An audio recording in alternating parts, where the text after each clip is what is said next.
5월 첫 주일입니다. 그리고 또 설립 2주년 출발하는 주일입니다. 예배드리는 모든 분들 가정 위에, 여러분 삶 위에 하나님의 은혜가 가득하기를 기원합니다. 2주년을 시작하면서 교회에 대한 부분들을 우리가 잠깐 말씀 나누고 말씀 보겠습니다. 주보를 보시면 교회 비전이 무엇인지, 사명이 무엇인지, 핵심 가치가 무엇인지 맨 뒤편 나와 있습니다. 한번 펴서 스테이트먼트, 사명입니다. 다 같이 읽겠습니다. 시작. 하나로 장로교회는 삼위일체 하나님을 경외하며 예수 그리스도만을 구원자로 고백하며 성경 66권을 하나님의 말씀으로 믿고 주님과 하나, 이웃과 하나 되는 공동체입니다. 아멘. 하나님께서 우리에게 주신 하나님의 비전을 볼까요? 다 같이 큰 소리로 읽읍시다. 시작.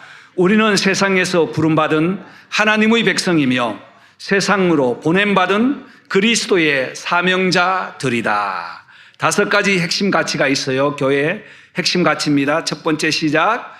하나님만을 경외하는 예배 공동체, 예수님을 닮아가는 제자 공동체, 이웃들과 함께하는 사랑 공동체, 다음 세대를 준비하는 교육 공동체, 복음 전파에 힘쓰는 선교 공동체. 우리 하나로 교회가 분명한 목적과 사명을 가지고 있습니다. 교회 다니면서도 교회가 왜 존재하는지, 또 교회에서 어떤 사역을 감당하는지를 생각하지 않고 왔다 갔다 하는 사람들이 참 많습니다. 그러나 우리가 하나로 교회의 공동체로서 소속감을 가졌다면 우리가 어떤 존재인지, 또 하나님이 우리에게 어떤 비전을 주셨는지, 또 우리는 무엇을 해야 되는지를 늘 기억하면서 신앙생활할 때에 하나님께서 기뻐하시는 신앙 공동체가 되는 줄 믿습니다. 오늘은 하나님이 우리에게 약속하신 그 사랑을 이루어가는 교회라는 제목으로 말씀을 전하겠습니다. 성경에는 많은 하나님의 약속들이 있습니다. 10,000가지의 약속들이 있지만 그 약속들을 종합해 보면 4가지로 정리할 수가 있습니다. 마치 우리가 오늘 또 자동차를 타고 왔는데 바퀴 4개가 같이 균형을 잡을 때에 흔들림 없는 운행을 할 수 있습니다. 그 바퀴 하나로 빠지면 운행을 할 수가 없게 되죠. 이와 같이 우리의 신앙생활도 이 땅에서 믿음 생활할 때에 균형 잡힌 하나님의 약속, 그 약속을 믿고 신앙생활하는 것이 바로 믿음 생활입니다. 하나님께서 우리에게 약속을 하셨는데 약속만 기다리는 것이 아니고 약속이 이루어지는, 다시 한 번 더 한 걸음 더 나가는 공동체가 되었으면 좋겠다 하는 마음으로 말씀을 준비했습니다. 사실 이 본문은 초대교회의 7가지의 특징을 공부할 때에 하나님의 약속을 기다리는 교회라는 제목으로 말씀을 전한 적이 있었습니다. 기다림의 은혜를 우리가 소망했다면 이제는 조금 각도를 바꾸어서 하나님의 약속이 이루어져가는 그런 공동체가 되기를 간절히 소원합니다. 우리의 삶에 하나님의 약속만 기다리는 것이 아니고 약속을 받고 약속을 이루어가는 것이 무엇인지를 경험하는 것이 더 복된 삶이라고 믿습니다. 하나님의 약속에는 첫 번째로 하나님의 말씀이 이루어지는, 약속의 말씀이 이루어지는 교회 성도들이 되어야 할 것입니다. 사도행전 1장 1절에서 3절까지를 보면 누가가 편지를 쓰면서 1장 1절에 데오빌로여 내가 라고 시작합니다. 화면에 한번 1절로 3절까지 띄어서 같이 읽도록 하겠습니다. 누가복음 1장 1절로 3절. 화면 넘겨주세요. 다음 페이지. 그 앞에 있는 것 같아요. 누가복음 1장 1절로 3절. 제가 읽겠습니다. 데오빌로여 내가 먼저 쓴 글에는 무릇 예수께서 행하시며 가르치기를 시작하신부터 그가 택하신 사도들에게 성령으로 명하시고 승천하신 날까지의 일을 기록하였노라. 그가 고난받으신 후에 또한 그들에게 확실한 많은 증거로 친히 살아계심을 나타내사 40일 동안 그들에게 보이시며 하나님 나라의 일을 말씀하시니라. 1장 1절로 3절까지 보면 누가가 편지 쓰면서 먼저 쓴 글에는 이라고 했습니다. 먼저 쓴 글은 어디죠? 누가복음이에요. 그렇습니다. 누가복음에는 데오빌로 가카여라고 시작했어요. 그런데 사도행전 1장 1절에서는 데오빌로여라고 아주 친근감 있게 표현을 합니다. 여기는 두 가지예요. 누가와 데오빌로가 굉장히 친해졌어요. 이런 관점으로 볼 수 있고, 데오빌로는 로마의 고위 관리인데 그에게 믿음 들어가니까 이제는 전에는 내가 관리자로서 통치하는 힘을 나타냈다면 예수 안에서는 이제 공동체로서 겸손하게 하나가 되었다, 믿음의 형제가 되었다, 이런 표현도 될 수가 있습니다. 여러분, 우리도 처음에 만났을 때는 아주 공손하게 말을 하지 않습니까? 연애를 할 때는 뭐 형제님, 자매님 이러다가 결혼하고 나면 어떻게 합니까? 눈을 막 칵 하잖아요. 그래도 다 이해를 하잖아요. 왜? 친근감 되었기 때문이에요. 또 믿음 생활도 마찬가지예요. 처음에 교회에 오시는 분에게는 신앙의 어느 정도의 그 단계인지 모르기 때문에 조심을 참 많이 합니다. 그런데 어느 정도 신앙생활을 같이 하다 보면 믿음을 갖게 되면 뭐 형제 자매 또는 집사님 뭐 이렇게 부르던 것처럼 오늘 누가는 데오빌로에게 첫 번째 편지에서는 예수님의 생애를 쭉 기록했다면 이제 이어서 두 번째 글에는 예수님이 하늘로 승천하셔서 그 이후에 성령의 역사가 일어났던 일들을 기록을 해서 보낸다고 했습니다. 여러분, 하나님께서는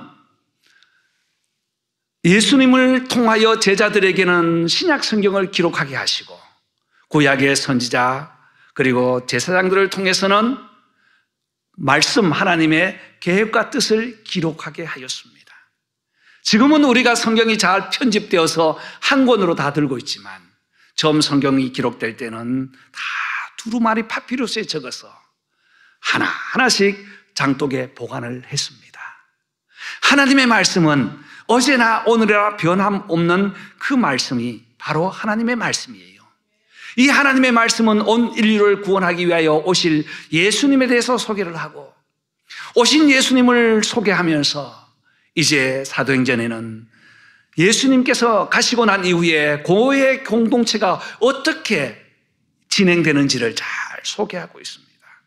하나님의 말씀, 변함없는 말씀은 바로 우리의 신앙생활의 기준이 되는 것입니다.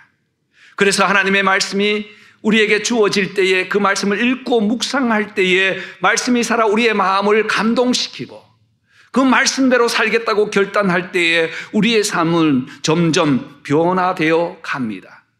말씀을 읽고 묵상하며 말씀대로 살려고 고민하며 몸부림할 때에 그 말씀이 우리 속에서 역사하신다는 사실입니다. 여러분, 말씀을 중히 여기고 우리 하나로 교회는 말씀을 사랑하고 말씀을 읽고 묵상하여 말씀이 말씀대로 우리에게 역사되고 이루어지는 귀한 축복이 있기를 간절히 원합니다. 바른 말씀 받아야 합니다. 바른 말씀 먹어야 합니다. 말씀을 바르게 알지 못하면 영혼에 고갈이 오게 되어 있어요. 아모스 선지자가 그렇게 말했죠. 물이 없어 가람이 아니고 양식이 없어 주림과 가람이 아니라 하나님의 말씀이 없을 때에 영혼에는 가람과 주림이 온다고 했습니다. 우리 하나로 교회가 제2주년을 출발하면서 가장 먼저 강조할 것은 바로 하나님의 말씀입니다. 그런데 이 세상에는 불량품이 참 많아요. 유사제품이 참 많아요. 2015년도에 IT에 큰 지진이 일어났지요. 7.0이라는 지진이 일어나서 약 300만 명의 이주민과 피해가 있었습니다. 먹을 것이 없어서 굶주림에 있는 그들이 자식들에게 먹을 것을 만들기 위해서 진흙 쿠키를 만들기 시작했어요. 여기 나오는 그림이 바로 진흙 쿠키입니다. 너무 배가 고프니까 진흙을 갈게 채에 쳐서 보드랍게 밀가루처럼 만들어서 거기에 향재료를 넣고 쿠키를 만들었어요. 그들이 일순간에는 그것을 먹으면서 허기를 면할 수 있었습니다. 그런데 그 제품이 불량품이란 말이죠. 나중에 어떻게 됐을까요? 많은 아이들이 진흙 쿠키로 인하여 질병이 말할 수 없이 많이 발생하게 되었습니다. 여러분 신앙생활도 마찬가지입니다. 세상에 유사제품 많고 불량품들 많습니다. 달콤하고 먹기 좋은 것들도 있어요. 그러나 먹고 나면 언젠가는 모르게 내 마음에서, 내 영혼에서 질병이 일어난다는 사실입니다. 여러분, 하나로 교회는 말씀 사랑하는 교회입니다. 말씀이 생활화되는 교회입니다. 말씀이 살아 역사하는 교회인 줄 믿습니다. 말씀으로 승리하는 저와 여러분 되시기를 바랍니다. 두 번째 하나님의 약속 이루어지는 것은 바로 성령님의 역사심, 성령님의 임재, 성령님의 운행하심이 있는 교회가 되기를 소원합니다. 4절, 5절 말씀입니다. 우리가 읽은 말씀인데 사도들과 함께 모이사 그들에게 분부하여 이르되 예루살렘을 떠나지 말고 내게 들은 바 아버지께서 약속하신 것을 기다리라. 약속이 무엇일까요? 이 약속은 예수님께서 이미 말씀하셨던 내가 아버지께로 가면 아버지로부터 나를 통하여 성령님을 보내주신다고 약속하셨습니다. 그런데 예루살렘을 떠나지 말고라고 했어요. 아마 제자들은 빨리 예루살렘을 떠나고 싶었을 것입니다. 두 가지 이유예요. 하나는 예루살렘이 아직도 두려운 장소입니다. 유대인들이 두려워서 제자들이 문을 잠그고 있습니다. 요한복음 20장 19절에 문을 잠그고 있을 때 예수님은 잠근 문을 뚫고 들어오셨어요. 아직도 예수님을 믿는다고 하면 핍박이 있는 그 장소가 바로 예루살렘이 되었습니다. 그런데 떠나지 말라고 했어요. 또 하나는 그들이 예수님을, 베드로 같은 경우는 부인했지 않습니까? 그 장소를 조금이라도 떠나서 과거에 실수하고 부끄러웠던 것을 잊어버리고 싶었을 거예요. 그러나 주님은, 성령님께서는 다시 한번 우리에게 예루살렘을 떠나지 말고 약속하신 것을 기다리라. 왜냐하면 약속하였기 때문에 반드시 이루어진다는 사실입니다. 요한복음 14장 26절 보혜사 곧 아버지께서 내 이름으로 보내실 성령 그가 너희에게 모든 것을 가르치고 내가 너희에게 말한 것을 생각나게 할 것이라. 여러분, 말씀을 읽고 묵상할 때에 깨닫지 못하는 일이 있다면 하나님의 은혜를 간구하십시오. 성령님 내 마음을 만지시고 깨달음의 은혜를 주십시오라고 기도하십시오. 그러면 성령님께서 준비하고 계시다가 마음에 들어오셔서 말씀을 깨닫게 하여 주시는 줄 믿습니다. 성령님의 역사는 말씀뿐 아니라 우리의 삶 모두를 변화시켜 줍니다. 요한복음 16장 13절에 진리의 영이 오시면, 성령이 오시면 그가 너희를 모든 진리 가운데로 인도하시리니, 진리로 인도하시는 분이 성령님이에요. 우리가 용쓰고 애쓴다 할지라도 성령님의 인도가 없으면 우리의 수고, 헛수고 될 수밖에 없습니다. 그래서 요한은 물로 세례를 베풀었지만 너희는 몇 날이 못 되어 성령으로 세례를 받으리라. 할렐루야. 성령으로 세례를 받는다고 했어요. 물 세례는 의식적으로 한 번 주어지지만 성령으로 세례 받는 것은 날마다 성령께서 내 마음을 터치하시고, 성령이라는 세례라는 자체가 나는 죽고 내 속에 예수님이 다시 살았다는 것을 고백하는 것이 세례입니다. 여러분, 성령으로 세례를 받기를 원합니다. 날마다 아침마다 성령님께서 우리의 마음에 오셔서 나는 죄인이고 나를 통하여 다시 은혜를 베푸실 그 주님을 고백하는 성령님의 운행하심이 우리의 삶에 있기를 간절히 소원합니다. 그래서 성령의 은혜가 있을 때에 말씀을 사랑하게 되고, 말씀을 깨닫게 되고, 말씀 따라 실천하게 되고, 이웃을 사랑하게 되고, 내 모난 성격, 강박한 성격이 변화되어서 주님의 성품으로 닮아가게 되는 줄 믿습니다.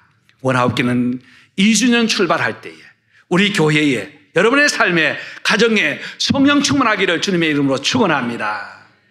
세 번째 말씀에 보면 6절 말씀 7절입니다. 6절에서 8절까지 같이 읽겠습니다. 다 같이. 그들이 모였을 때에 예수께서 여쭈어 이르되 주께서 이스라엘 나라를 회복하심이 이때니까 하니 이르시되 때와 시기는 아버지께서 자기의 권한에 두셨으니 너희의 알 바 아니요. 8절 다 같이 오직 성령이 너희에게 임하시면 너희가 권능을 받고 예루살렘과 온 유대와 사마리아와 땅끝까지 이르러 내 증인이 되리라. 아멘. 우리 8절 말씀은 많이 암송하죠. 엄청 많이 들었어요. 선교 갈 때마다 외쳤어요. 그런데 6절로 7절 말씀 보면 때가 있다는 거예요. 무슨 때? 때에 대한 말씀을 하실 때에 제자들과 예수님의 관점이 달랐어요. 초점이 달라버렸어요. 때가 이르리니 주께서 이스라엘 나라를 회복하심이 이때입니까? 라고. 그랬더니 예수님 뭐라고 합니까? 때와 시기는 아버지 자기 권한에 두었으니 너희의 알 바 아니요. 제자들이 말하는 이때는요, 이스라엘 나라의 회복입니다. 이스라엘 나라가 1500년 동안 나라 없이 살았지요. 그러니까 그들의 소망은, 그들의 꿈이 있다면 대한민국의 남북 통일이 아니라 이스라엘의 때를 기다렸어요. 통일을 기다렸어요. 해방을 기다렸습니다. 그래서 구약 성경마다 나오는 것은 예루살렘이 해방되리라는 말씀을 계속하지만 해방된 적이 없었어요. 예수님 당시에도 로마의 지배를 받고 있었습니다. 그 앞에는 헬라 그리스의 지배를 받았어요. 영향을 받았어요. 앞에는 어딥니까? 바벨론의 지배를 받습니다. 그리고 이집트의 영향을 받게 됩니다. 그 작은 나라, 워싱턴 주의 하프밖에 안 되는 그 작은 나라에 하나님께서 그 나라를 택하시고 그 작은 나라를 통해서 온 열방에 구원의 메시지를 주시기 원하셨는데 그 나라에 자유가 없었어요. 그래서 제자들은 때를 말합니다. 그러나 예수님은 뭐라고 하십니까? 때와 기한은 하나님께 있다. 우리 예수님이 하시는 그 말씀은 바로 하나님 나라의 해방이었습니다. 복음의 전파였습니다. 그래서 복음이 너에게 임하시면 너희가 땅끝까지 복음을 증거하게 될 것이다. 복음의 확장입니다. 복음을 확장할 때에 그 시기는, 장소는 어디에서부터? 예루살렘에서부터 땅끝까지.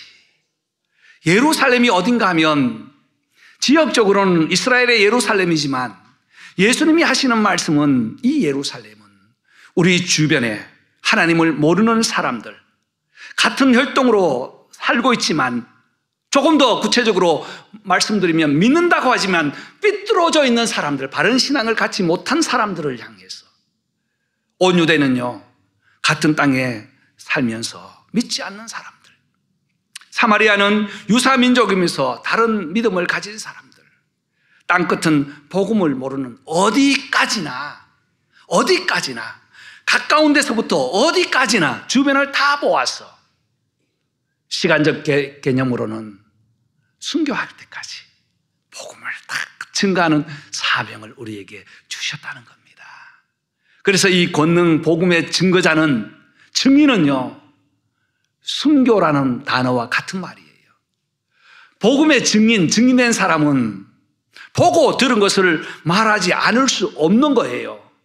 그래서 증거를 할 때는 꼭 뭘 하죠? 선서하잖아요. 그런데 한국 보면 선서해놓고도 거짓말을 너무 잘해. 국민 앞에 선서합니다 해놓고도 보면 나중에 다 거짓말이야. 그건 바른 증거가 아니에요. 베드로와 요한이 복음을 전했습니다. 사도행전 4장 12절에 다른 이로서는 구원받을 수 없다고 했어요. 천하 인간에게 구원받을 다른 이름을 우리에게 주신 적이 없다고 했어요. 그때 제사장들이 예수의 이름을 말하지도 말고 가르치지도 말라고 지금 공갈, 협박, 위협을 하니까 이들이 말을 합니다. 20절에 우리가 보고 들은 것을 말하지 아니할 수 없도다. 보고 들은 것을 말하지 아니할 수 없어요. 무엇이 옵니까? 순교가 올지라도. 사랑하는 성도 여러분, 우리 하나로 장로교회는 모두가 복음의 증인 되기를 원합니다. 복음을 경험하고 예수를 경험하고 나가서 보고 들고 느끼고 깨닫고 우리에게 주신 감동을 전하지 않을 수 없다고 목소리 높여 마음을 다하여 증거하는 증인들 되시기를 주의 이름으로 축복합니다. 평소에는 3번째까지만 했는데 오늘은 하나 더 있습니다. 4번째는 9절로 11절 말씀까지예요. 9절로 11절 같이 읽읍시다. 시작. 이 말씀을 마치시고 저희 보는 데서 올리워 가시니 구름이 저를 가리워 보이지 않게 하더라. 올리워 가실 때에 제자들이 자세히 하늘을 쳐다보고 있는데 흰 옷 입은 2사람이 저희 곁에 서서 가로되 갈릴리 사람들아 어찌하여 서서 하늘을 쳐다보느냐. 너희 가운데서 하늘로 올리우신 이 예수는 하늘로 가심을 본 그대로 오시리라 하였느니라. 아멘. 4번째, 하나님의 약속이 우리에게 어떻게 이루어지는가? 구원을 완성하는 예수님의 재림을 소망하는 믿음으로 이 하나님의 약속을 우리가 이루어가기를 원합니다. 예수님은 우리에게 다시 오신다고 말씀하셨습니다. 제자들이 예수님이 하늘로 승천하여 가니까 멀뚱히 하늘만 보고 있어요. 자세히 보았다고 했어요. 그래서 제자들은 들을 향해서 천사들이 뭐라고 합니까? 갈릴리 사람들아 라고 했어요. 제자들아 하지 않고 갈릴리 사람들아. 물론 거기에 있는 모든 사람들을 총칭하는 말이지만 사명을 잃어버리면 갈릴리 거기에서 어떻게 선한 것이 날 수 있겠느냐, 나사렛에서 어떻게 선한 것이 날 수 있겠느냐라고 외쳤던 평범한 사람에 불과하지만 우리가 주님을 다시 소망한다면 우리를 향하여 제자들이라고 인정하게 될 것입니다. 그들이 하늘을 자세히 쳐다보고 있습니다. 여러분 오늘 화면이 자세히 나왔어요? 좋아요. 한번 보십시오. 무슨 그림입니까? 예. 눈을 크게 뜨면 안 돼요. 자세히 눈을 한번 감았다가 살짝 한번 떠보세요. 예. 눈을 한번 살짝 떠보세요. 예. 무엇이 보입니까? 예. 예쁜 아가씨 셋이 보입니까? 아가씨 보라는 것이 아니고 어떤 사람이 이 그림을 저에게 보내왔어요. 저도 보고 깜짝 놀랐어요. 물론 착시현상 한상이 있겠지만 안 보인다면 눈을 자세히 까서 스무스하게 주님을 바라보래요.